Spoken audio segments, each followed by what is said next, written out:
اگر امروز در قرن 21 تصور میکنید که انسان با علم و تکنولوژی به همه چیز غلبه کرده و هیچ چیز نمیتونه اون رو متوقف کنه، باید دوباره فکر کنید. این تصاویر از چند روز گذشته لس آنجلس، شهری که نماد پیشرفت و مدرنیته است، به ما یادآوری میکنه که حتی در عصر تکنولوژی ما همچنان آسیب‌پذیرترین موجودات در برابر خشم طبیعت هستیم. این روزها کالیفرنیا درگیر یکی از بزرگترین آتش‌سوزی‌های چند دهه گذشته است و بخش‌های وسیعی از اون به خاکستر تبدیل شدن. اینکه دلایل این آتش‌سوزی چی هست و چطور گسترده شده، احتمالاً در آینده جزئیات بیشتری ازش منتشر میشه. ولی خشکی هوا و وزش بادهایی با سرعت 180 کیلومتر بر ساعت از مهمترین دلایل گسترش این آتش‌سوزی هستند. البته که سابقه آتش‌سوزی‌های بزرگ در کالیفرنیا کم نیست و در چندین سال گذشته نیز آتش‌سوزی‌های از این قبیل وجود داشتند. اما این آتش‌سوزی ممکنه کنجکاوی بر اون ایجاد کرده باشه که بزرگترین آتش‌سوزی‌های تاریخ دقیقاً در چه دوره‌ای و کجا رخ دادن. در ادامه 6 آتش‌سوزی بزرگ تاریخ رو هم بررسی می‌کنیم که قطعاً نکات جالبی رو میشه از توش پیدا کرد. من مهدی زینالی ام و اینجا استودیو شیاره.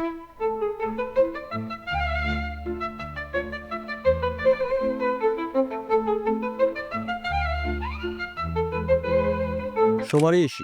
آتش‌سوزی بوستون.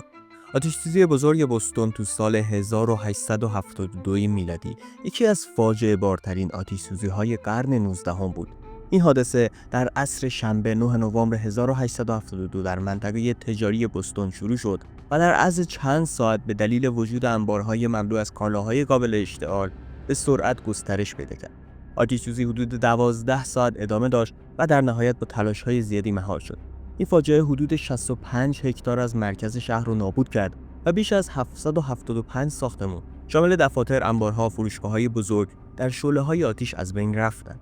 خسارت مالی ناشی از این آتش‌سوزی 73 میلیون دلار تخمین زده شد که معادل میلیاردها دلار امروزه. درسته که توی این حادثه 13 نفر کشته شدند، اما خسارت اقتصادی و نابودی زیرساخت‌ها تأثیر عمیقی به شهر گذاشت. آتش‌سوزی بوستون چنان خسارتی به شهر زده بود که بسیاری از شرکت‌های بیمه بعد از ناتوانی در جبران خسارت‌های مشتریاشون اعلام ورشکستگی کردند. شماره 5.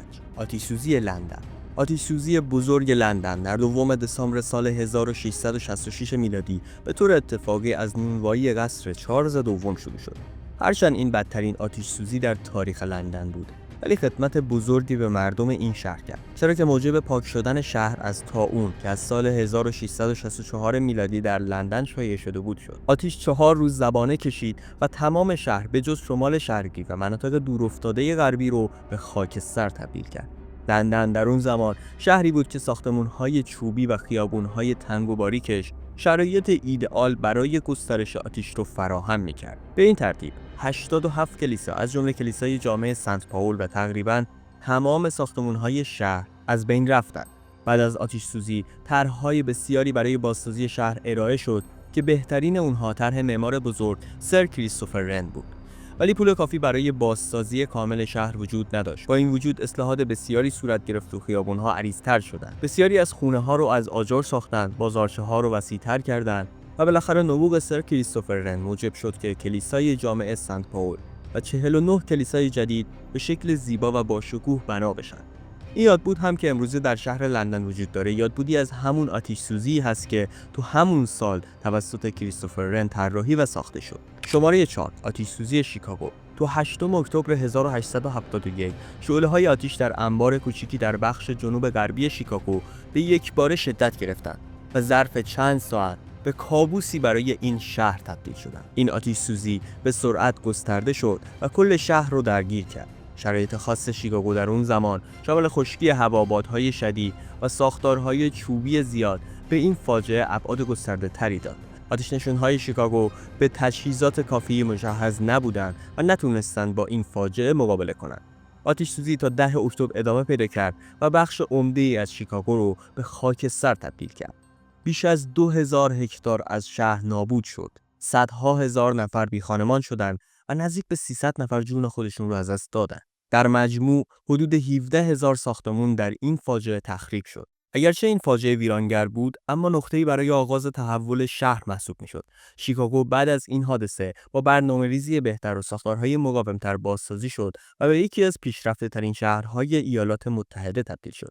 همچنین مقررات سختگیرانه‌تری برای ایمنی شهر و ساخت و ساز تصویب شد که بعدها به الگویی برای شهرهای دیگه امریکا نیز تبدیل شد. شماره 3. آتش‌سوزی مسکو. آتش‌سوزی بزرگ مسکو تو سال 1812 اگرچه در قرن 19 رخ داد، اما یکی از مهمترین و تأثیرگذارترین آتش‌سوزی‌های قرن به شمار میره. این حادثه که در خلال تهاجم ناپلئون به روسیه رخ داد، نه تنها یک فاجعه انسانی و شهری بود، بلکه نقش اساسی در شکست ناپلئون و تغییر مسیر جنگ‌های ناپلئونی ایفا کرد.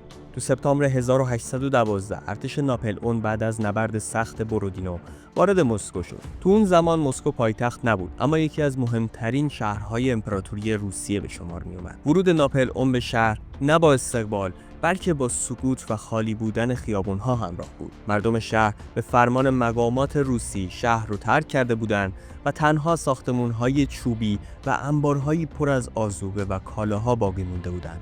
و تو همون شب ورود ارتش فرانسه، شعله‌های آتش از گوشه‌های مختلف شهر زبانه کشیدند. در واقع روس‌ها برای جلوگیری از بهره برداری ناپلئون از منابع شهر، مسکو رو به آتش کشیدند. تو این آتش‌سوزی نزدیک به 3/4 از ساختمان‌های مسکو تخریب شدند.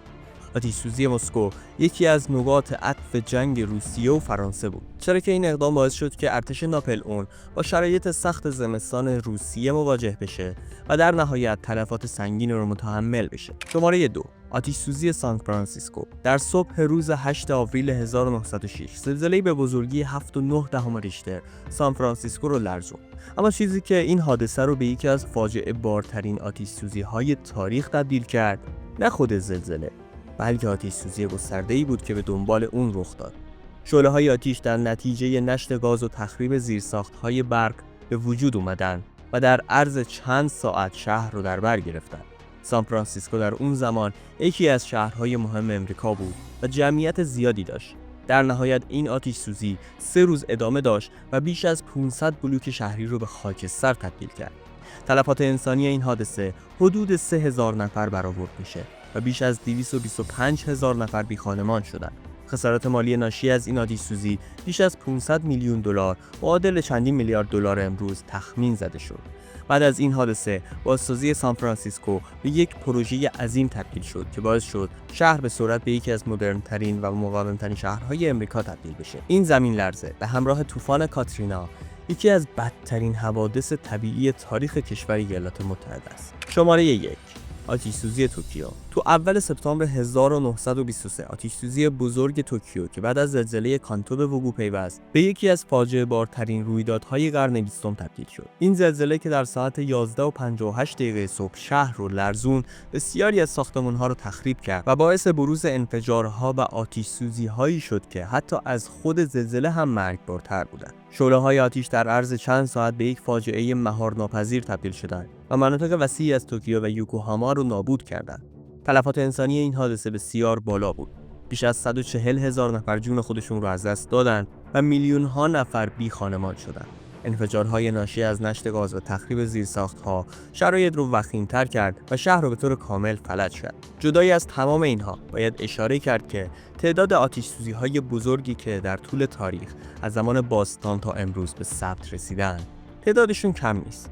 اما بسیاری از اونها از جمله به آتش کشیده شدن دولت شهرهای یونانی در زمان خشایارشا تا نابودی هیروشیما و کاوازاکی در جنگ جهانی دوم، همگی به واسطه جنگ‌ها و نبردها بر سر قدرت رخ دادند.